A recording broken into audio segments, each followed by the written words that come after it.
everybody, it's Jenny and Julie. Today we're going to just do a quick little video for you all about something that we've been working on in our personal lives recently, and we wanted to share with you because it's been really transformative for us.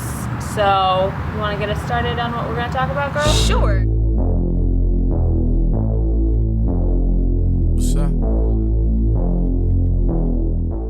Today, I think we're both in this position in our lives where we're transitioning our businesses, we're transitioning our lives, we're learning and growing a lot about ourselves, and let's start by saying that we are both single.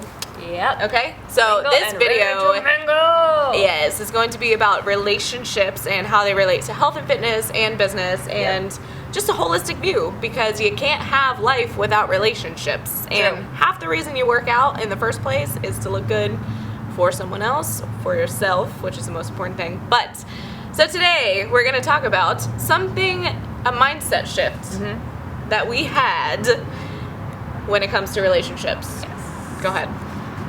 Well, so Julie kind of mentioned this, but in terms of our businesses, we've been really focused on just making life easier and taking the pressure off of ourselves and just being like chill about life and everything in general. But we realized that in terms of relationships, we were putting so much pressure on ourselves and the men we were meeting, and had these high standards for every person that we have to meet. Like, has to be the one, it has to be my baby daddy, and like he has to be everything. So every time we would go out with a guy, I felt like I was sitting there like with the checklist in my mind, like, well, would I marry this guy? Like, would I want to share a house with this guy? Would he watch the same TV shows as I would? And like, all this bullshit stuff that really doesn't matter, and it was keeping me from actually getting to know the person and more genuine, and more importantly, having fun and enjoying myself and being myself.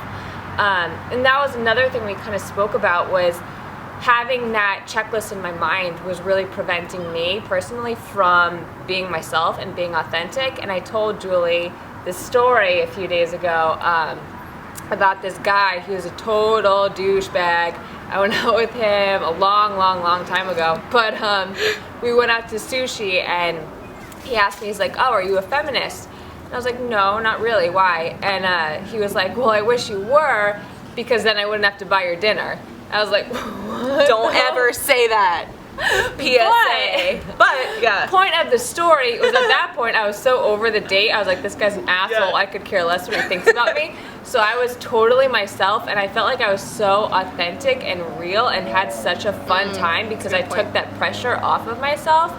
So we were talking about that, and we were like, let's just be like that all the time. Just taking that pressure off of ourselves and not going into a date in the back of our mind making it out to have to be this like huge thing. Absolutely. So I want you guys to think in terms of relationships. We're just going to focus on relationships, I think, for the duration of this conversation. Yes. When you are in a relationship with somebody, or when you're going on a date with somebody, and say you're not really interested in them, or you're just friends with somebody and you're completely 1,000% yourself. Yeah. How often do they end up liking you? Okay, it's like 100% of the time, most of the time. If you just have that connection with somebody because you're yourself, you don't care, you give no Fs, you just laugh you're true, authentic self. So we were talking about how can we cultivate that, our true, authentic self, and be that even in the presence of somebody who we might find to be super attractive, or because that's my problem. Yeah. Like, I freeze. I think it's most women's problem. Yeah, like, I can be so myself with girls, with guys I don't care about, and then a hot guy comes up and I'm like, oh, who am I? What's going on? What's my name? I'm like the most awkward person in the whole entire world. But it doesn't even make any sense. And think about it like this. So how many times have you experienced that same situation where you go on a date, or you're really intimidated by a hot guy and things don't work out? Right. Why do you think that is? Because you're not being your true, authentic self. Exactly. It's so true.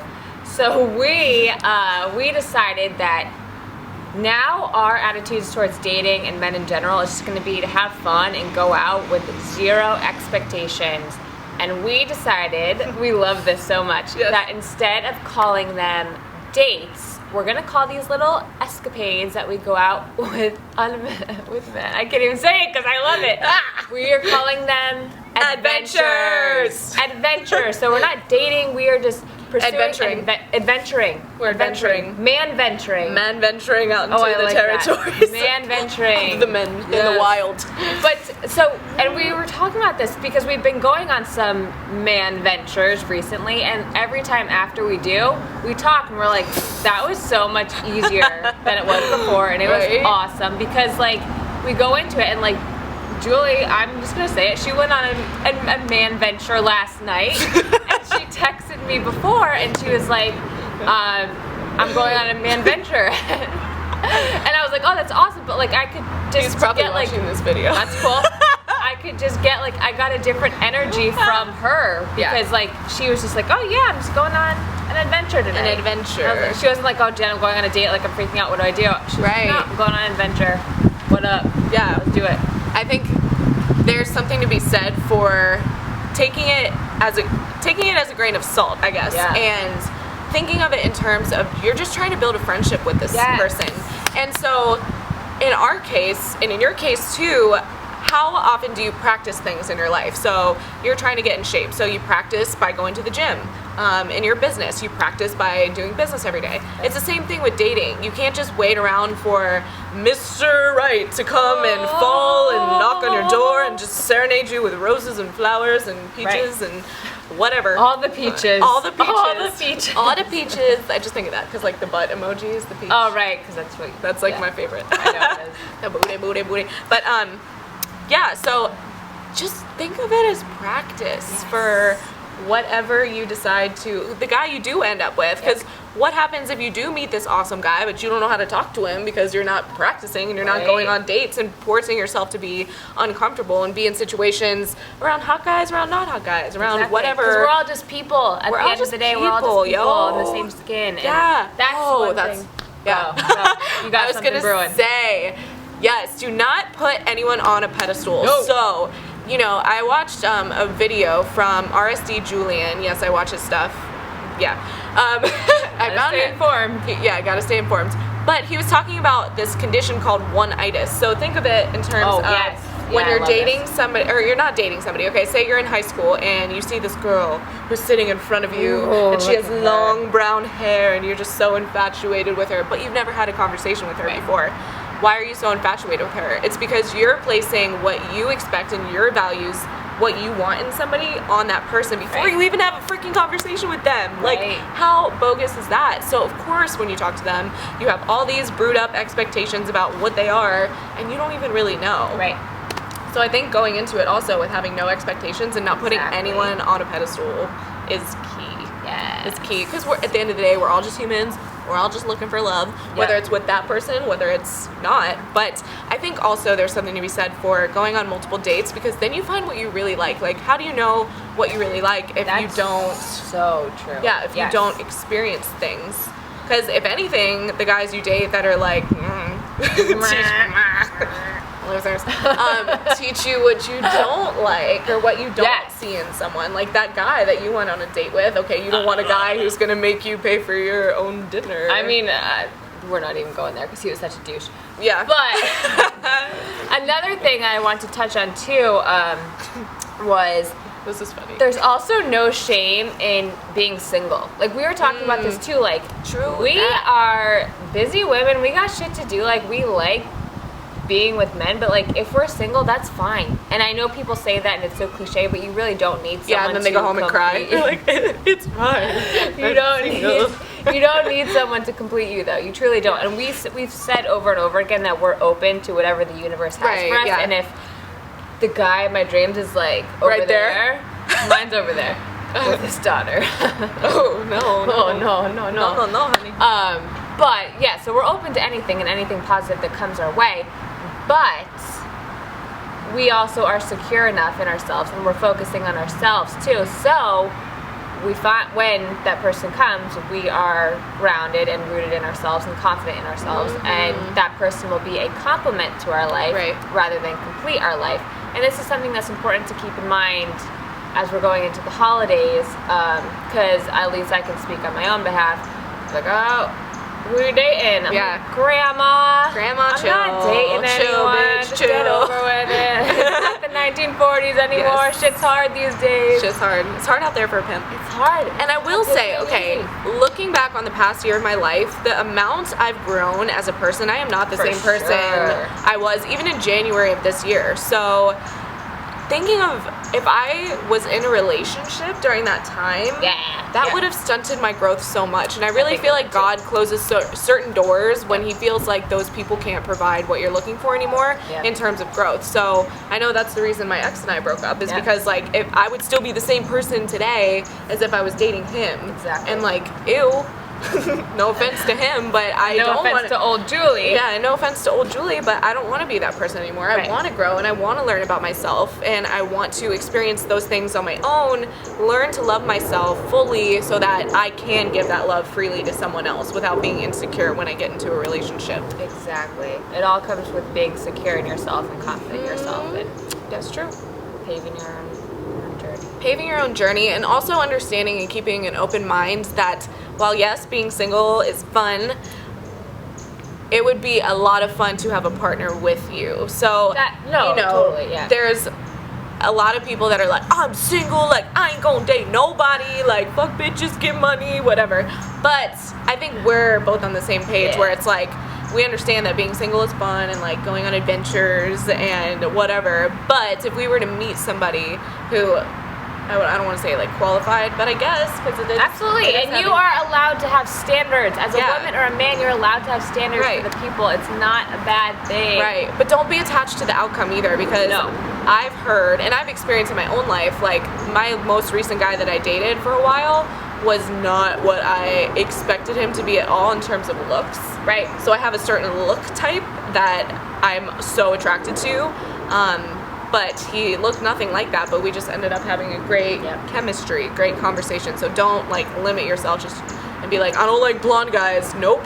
Nope. No blondies. Yeah. Well, my ex, I'm actually obsessed with redheads, so my ex was a redhead, and never, prior to him, I dated like the thugs with like... Did you really? I really did. Oh my God, you should have seen my ex-boyfriend. My ex-ex-boyfriend, he cheated on me with some girl with big boobs.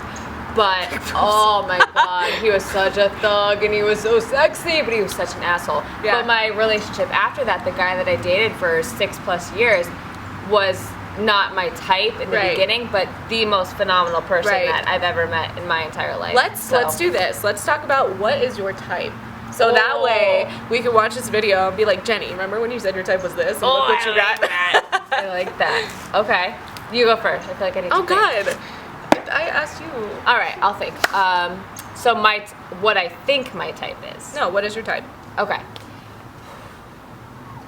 All right, I'm gonna have to break it down. In terms of looks, I would say that my type is definitely, oh my God, he has to be taller than me. I know this is awful, but he has to be taller than me. You have a bug. Oh, no, bug. He definitely has to be taller than me, which is awful. I know there are a lot of great short little men out there, but you gotta be taller than me. Dark hair, definitely dark hair is what I'm typically more attracted to. I like a guy with freckles. Oh, he says I have freckles. That's exactly why it is, Julia. I do like a guy with some freckles. I feel like I'm thinking too much about it. Yeah. Okay. We don't have to get down to the freckles. He wears a size 32 pants. Okay, no, I'll talk more about the emotional stuff. Okay. Number one, above everything else, he has to believe in something. He doesn't have to believe in God. He doesn't have to believe in the universe, but he has to have some kind of belief in something bigger than himself. He has to have passion for something. It could be his job, it could be his dog, it could be cooking, it could be anything, but something that brings him joy and that he invests all of his heart and soul into. He's got to have passion. Number three is he has to make me laugh my ass off, because I've been out with so many guys who are just gorgeous and whatever, but they have no sense of humor. I'm just like, you are doing nothing for my life right now. So vanilla. So vanilla. I need me some pistachio. Pistachio, like I need some nutty. From Jeremiah's? Nope, we've never gotten that. Oh, well, it's But like now right down the street, so. We'll go there after. Gotta get some pistachio, so he has to make me laugh that's my 3: spirituality, Okay. passion, sense of humor. Cool. Big things. Okay, my type physically is tall. He has brown hair. Because it's weird. Like, I don't like blondes. I don't like redheads. I don't either. I don't know why you like redheads, but... Oh, I did like redheads. Oh, not But if anymore. I was like looking. Right. Scruffy. He has to have facial hair, a little bit of Really? scruff. Yeah. Oh, even when you're kissing him? Not like long, just, chilling. But yeah. I like manly men, so well manicured, like shaves his arms and legs. Which arms? Well, bodybuilders do a lot, and I've dated bodybuilders, and I'm like, no, like girl, literally, we both shave our arms. That's another. I don't like hair. Oh, you don't like hairy chest? What? Oh, you do like that. You were do. telling me that the other day. Yeah. Oh, I don't like hairy. I love hair. Anything. Ugh. It's so like manly. Anyways, It is manly. it's like rough. Anyways, It is. He has to be bigger than me, obviously. He has to lift weights. I can't, because that is such a huge part of my life. Like, it's literally my profession, and I've tried to date guys who don't, and it's not like lifting weights is, well, yeah, it is what I look for, but if a guy doesn't have the same interests as you, I understand you guys have opposing interests too. Like, there are some things he's interested in, some things you are, but like, if a guy doesn't lift, or do you even lift, bro? But like, he has to, because if he's gonna think I'm a crazy person, but I'm like, dude, I just snatched today. He's like, what are you talking about? He just doesn't get it. He doesn't get it. It's such an important part of your life. Exactly. That you would need someone to share that And it's my profession, it's my hobby, it's my everything. So, yeah, those are my physical things. So obviously in shape, because I like to do outdoorsy, like, I want to be able to run or bike or hike or do whatever. Right. Go to yoga. Okay, so my 3, like, emotional things. Number 1, spirituality. He has to, again, believe in something bigger than himself, preferably God. Because that is such a huge part of my life again. I don't think I could relate or, start a family with somebody who's not spiritual. Yes. Let's say spiritual, because not religious. Nothing wrong if you are religious. The damn train, though. Damn train, dude. As we're talking about religion, I'm like, this damn train. He has to be intelligent and charismatic. So we need to be able to have a conversation. Deep conversations. One of my biggest things is, I always tell you this, I need a guy who can listen to gangster rap with me 1 minute and then talk about God or spirituality the next. So, is that 2? That's 2. Okay, the third one, he has to be funny. He has to be goofy. Like, I don't take myself seriously at all, if you guys can't tell. And he can't either. Because if he's always concerned with what people are thinking of him or whatever, no. Because I'm a goofball. Like, I'm a nerd. I love to read and rap and do all the things. So, all the things. I'm a thug, so. Thug life, baby. Because I'm a thug. Yeah, I'm so on board with everything. Yeah. So, if you're out there, Mr. holler. Whoever you are. Mr. Right. Mr. Is there a Right. Mr. Right? Do you believe in soulmates? Oh, girl. We could talk about that. Yeah. Maybe that's going to be another video. Yeah, that can be the next video. That'll be the next one. Yes. So stay tuned. Stay tuned. If you like these videos, give them a thumbs up, because we really do want to talk a lot more about relationships and dating, and avoid the stigma of being single, because we are women in our early 20s, and I feel like a lot of you guys are also, who watch, are in your early 20s, transitioning from either a serious relationship and now you're newly single, or you're just trying to find yourself. So we want to give you our experiences in hopes of helping you find yourself as well. Yeah. Because it's been a long journey for us, but we're glad we have each other. Yes. So you have us. You have us. You have a friend in us. Totally. And I feel like we're just going to be totally raw and open with all of our MANventures moving forward. Oh, yeah. So if nothing else, We should do like a dating series about all the bad dates we've been on. that would be a long ass series. That would be a long, Very long series. But let's do it. We should. Yes, we'll write a book one day about our dating adventures. Okay. Our MANventures. We'll start this here. All right, guys, that's it. We're done talking. This was supposed to be 5 minutes. This was 20 minutes. That's right. All right. Yes. Well, you guys leave us a comment below. Tell us your worst dating experience. Yeah. Guys or girls. Those are the best stories. Yes, tell us, and then we'll tell you ours in the next video. Stay tuned. They'll be good. Bye. Love